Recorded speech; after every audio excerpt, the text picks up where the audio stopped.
Salut à tous, bienvenue sur Motorcycle, la seule chaîne de moto qu'on n'a pas besoin de graisser. Aujourd'hui, nouveau guide d'achat.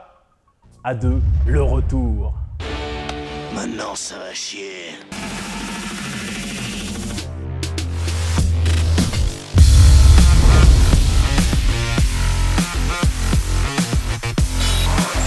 Alors oui, je sais, on a déjà fait un guide d'achat à deux. Mais premièrement, déjà, c'était la deuxième vidéo à être sortie sur la chaîne il y a presque un an. Déjà. D'ailleurs, un énorme merci à tous ceux qui nous ont rejoints depuis. Hein. Vraiment, merci. Donc depuis, il y a plein de nouveaux modèles super sympas qui sont sortis. Et on s'est dit que ce serait sympa d'en parler. Deuxièmement, il est possible qu'on ait oublié dans le premier guide certaines motos éligibles à deux. Notamment des Honda. Le hasard, sûrement. Et puis pour finir, disons qu'avec quasiment 200 000 vues au compteur, c'est clairement la vidéo qui a le mieux marché de la chaîne. Bon, bah on n'allait pas se priver d'en refaire une. Hein. Félicitations, tu es toujours mon agent.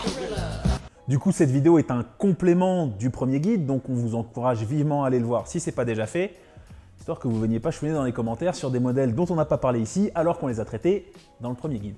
Et petit rappel quand même, hein, aujourd'hui, quel que soit son âge, quand on passe son permis moto, on est soumis pendant 2 ans à une période de bridage. C'est ça la catégorie A2, des motos dont la puissance ne doit pas dépasser 35 kW, soit 47 chevaux et demi.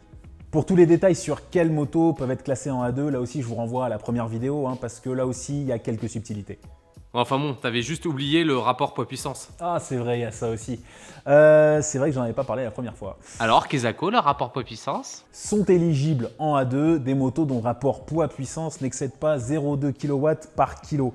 C'est-à-dire, en gros, si la moto elle fait moins de 175 kg à sec, c'est pas bon. Donc il y en a pas beaucoup des comme ça? Bah non, Donc on s'en fout. un peu. On s'en bat les couilles, on s'en bat les couilles, on s'en bat les couilles. Bref, on est reparti et comme d'hab, on va les classer par catégorie, histoire d'y voir un petit peu plus clair. Et je le répète, hein, on va surtout se focaliser sur des motos neuves. Pour tout ce qui est modèle d'occasion, on se réfère au premier guide. On a compris. Et oui, on sait que les fourchettes de prix qu'on a données sont plus forcément justes. Elles l'étaient quand on a tourné la vidéo, on n'y peut rien si depuis le marché de l'occasion il a flambé, ça sert à rien de nous le dire en commentaire. Alors si, pour le référencement. Ah oui, c'est pas bête. Pour le référencement, allez, dites-nous en commentaire si les prix sont pas bons. Bienvenue sur, n'oubliez pas le forçage. Bon, pour pas changer, on commence avec les roadsters qui sont la polyvalence incarnée. Et c'est dans cette catégorie qu'on va trouver le modèle qu'on m'a le plus reproché d'avoir oublié. C'est la Honda CB650R. Ah, j'avoue, j'ai zéro excuse. Hein. Parce que déjà, c'est la digne descendante de la Hornet. Et puis parce que globalement, bah, c'est très réussi comme moto. Elle est bien équipée, la partie cycle elle est saine, le look il est vraiment cool, et puis neuf ça vaut environ 8200 €. Ça commence même à se trouver en occasion avec pas trop de bornes en bon état pour environ 1000 € de moins. Par contre, c'est un 4 cylindres et comme j'ai déjà dit, c'est le type d'architecture moteur qui supporte le moins le bridage puisque la puissance normalement elle arrive haut dans les tours. Donc encore une fois, si vous cherchez de la souplesse, pas de problème. Si vous cherchez un peu plus de sensations, prenez un 10 cylindres. Ou un 3 cylindres. Ou un 3 cylindres.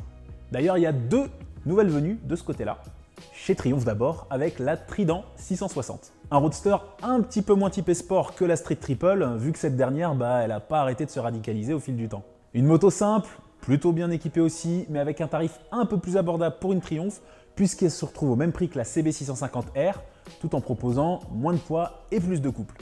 Toujours avec un 3 cylindres, mais pas du tout au même prix, vous avez la Sculptural MV Agusta Brutal 800 Rosso. Bon, clairement, là, on est sur ce qui se fait de plus haut de gamme hein, dans la catégorie.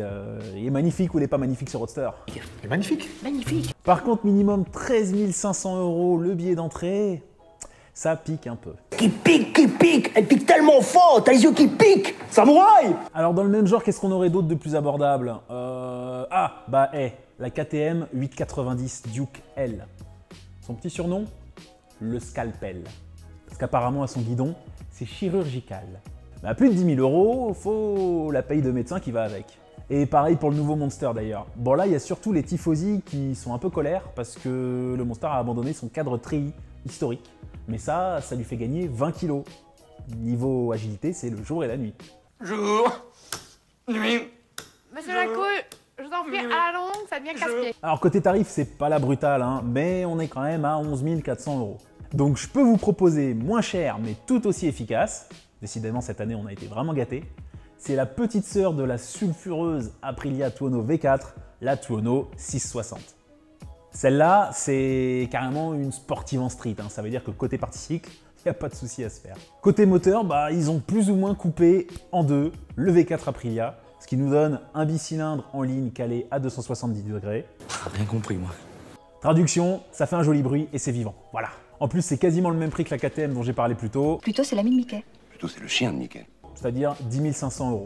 Si on reste dans le thème des roadsters sportifs avec un bicylindre en ligne, eh ben on a aussi la BMW F900R. Ah, vous l'attendiez pas celle-là. Ceci dit, c'est pas la moto du siècle non plus, hein, mais ça fait tout bien. C'est pas aussi moche que l'ancienne F800, et ça vaut moins de 9 000 €. Bon, hors option. Les BMI sauront de quoi je parle. Dans un autre registre, on va vous parler d'une marque qu'on n'avait pas du tout abordée dans le premier guide, c'est Benelli. C'est fou, hein. Et si j'ai envie de parler d'eux aujourd'hui, c'est parce qu'ils ont une gamme finalement assez complète, et surtout avec beaucoup de modèles éligibles à d'eux. Mais, Il y a un mais. il y a un mais.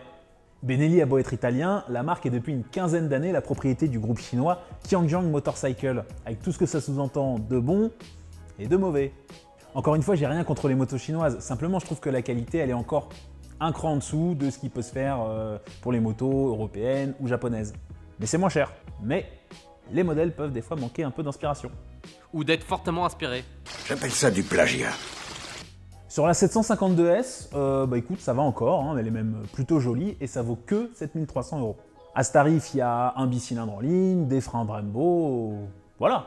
Sur la 502C, même principe, plus petit moteur, seulement 6 600 €, mais côté design... Voici 2 photos. Êtes-vous capable de me dire laquelle correspond à quoi? Allez, impossible de quitter la catégorie des roadsters sans évoquer la reine de la catégorie, puisque c'est la A2 la plus vendue, la Yamaha NT07, évidemment. Mais on en a déjà parlé. Oui, mais cette année, elle a eu droit à un petit relooking, avec notamment ce nouveau phare. Bon, on n'aime pas, en tout cas, ça devrait toujours très bien se vendre, surtout à 7 300 € et surtout grâce à ses qualités dynamiques. On passe maintenant au trail. Et là, t'as encore des Honda à rattraper. Hein. Je sais. La CB500X et la NC750X. La première, elle est dérivée de la CB500, donc pas de surprise, c'est fiable, c'est facile, ça vaut moins de 7 000 €, c'est oui.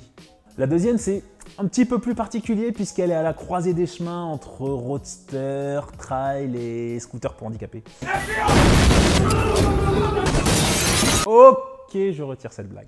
Ça n'empêche que la NC750X, elle est vraiment un peu hybride de partout, et notamment au niveau de sa transmission, puisqu'elle utilise le double embrayage Honda. En gros, c'est une boîte auto, hein, il n'y a même plus besoin d'embrayer, d'ailleurs il n'y a plus de levier, voilà, disparu. Ça vaut 9 400 €, Honda compte pas en vendre des wagons, mais ça existe. Bon, on passe chez Suzuki maintenant avec la V-Strom. Alors je sais, j'ai déjà parlé de la 250, de la 650, et ben maintenant, ils ont même sorti la 1050 et la 1050 XT en A2. Voilà, pour ceux qui veulent du maxi trail, bah écoutez, c'est possible et ça démarre à un peu plus de 13 000 €. Ensuite, je passe rapidement du côté des trails européens intermédiaires, c'est-à-dire chez BM, l'AGS 750 et 850 à respectivement 8 et 9 000 €. Alors, un petit peu plus cher, mais un petit peu plus fun, on a aussi la F900 XR. Plus cher parce qu'elle démarre à 11 000 €, pile poil comme la Tiger 850 chez Triumph.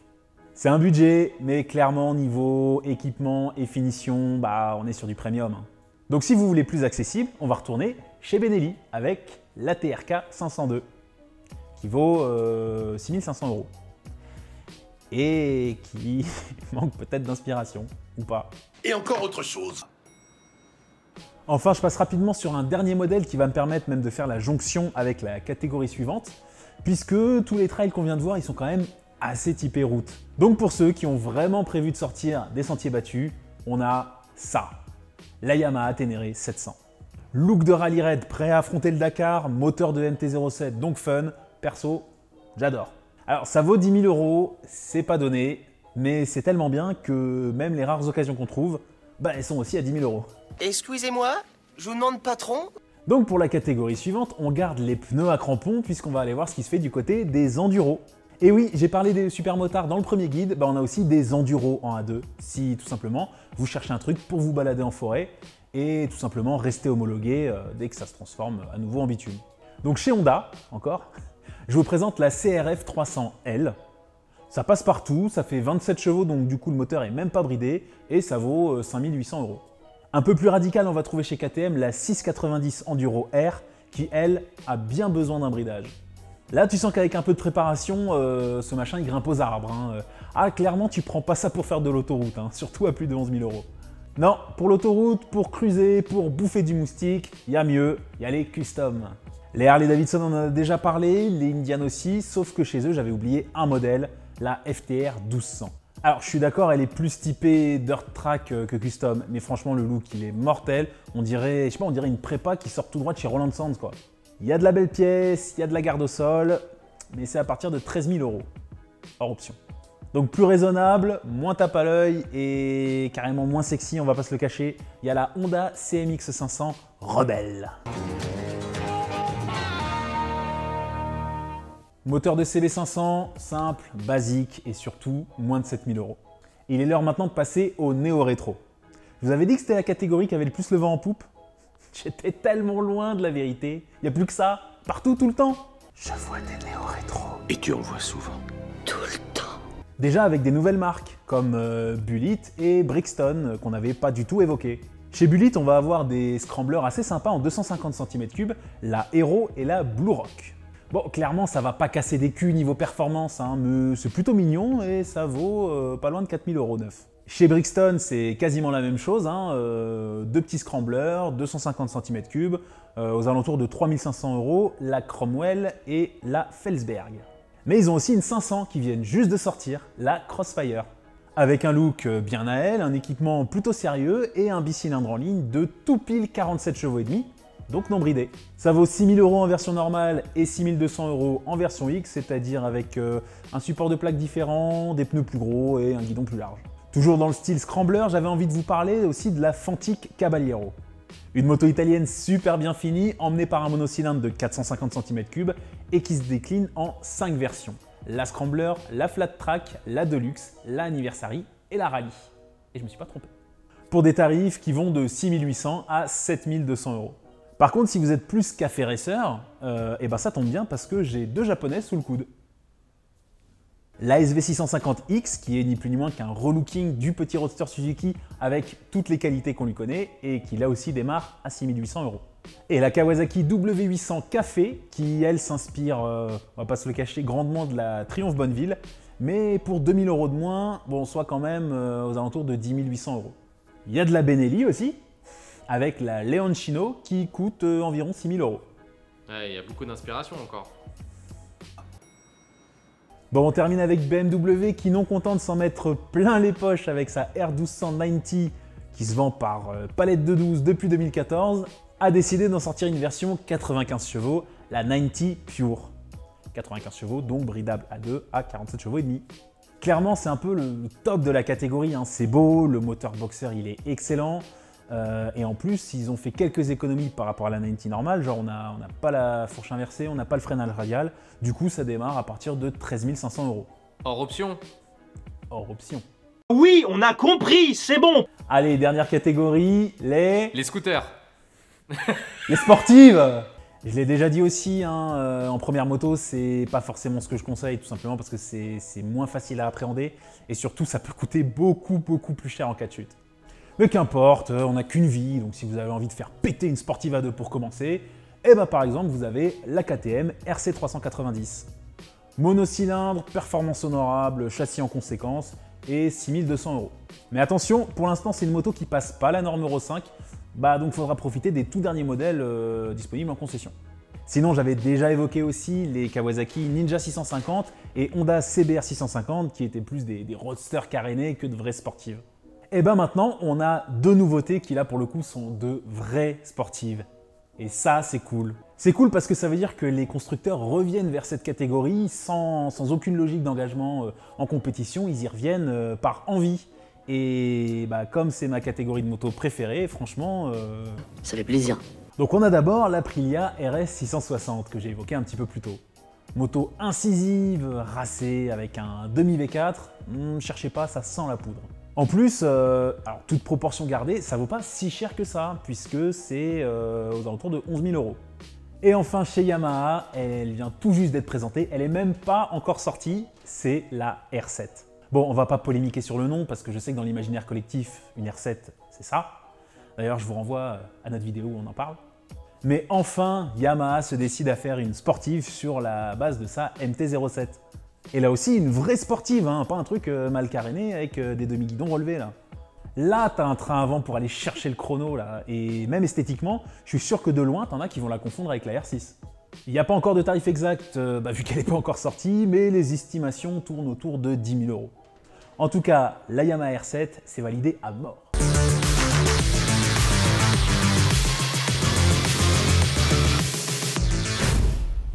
Et c'est sur cette bonne nouvelle qu'on termine ce guide d'achat de le retour. Voilà. N'hésitez pas à utiliser l'espace commentaire juste en dessous, tout simplement pour discuter des différents modèles. Sachant que on n'a pas parlé de tout. On n'a pas parlé de tout, on a oublié des marques, comme Vogue. Voilà, on n'a pas parlé du Husqvarna non plus, les Svartpilen, les Vitpilen. Ouais, CF Moto aussi, on n'en a pas parlé. Voilà, mais il faut choisir aussi. Non, et puis on en garde sous le coude aussi parce qu'on se dit que peut-être que ça vous intéresserait, un épisode 3. Un épisode 3, le retour du retour. Pas mal. Pensez aussi à vous abonner à notre chaîne, hein, c'est très important pour nous, c'est ce qui nous permet de gagner en influence et pouvoir à la longue vous proposer du contenu toujours plus qualitatif. Pour nous suivre entre deux épisodes, c'est pareil, Facebook, Instagram, Twitter, voilà, n'hésitez pas à les cliquer, c'est avec les liens d'Holiday Shop.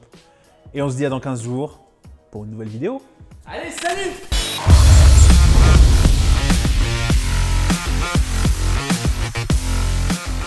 Cinq versions. La Scrambler, la Flat Track, merde, la Anniversary et j'ai pas la dernière. C'est la Rallye.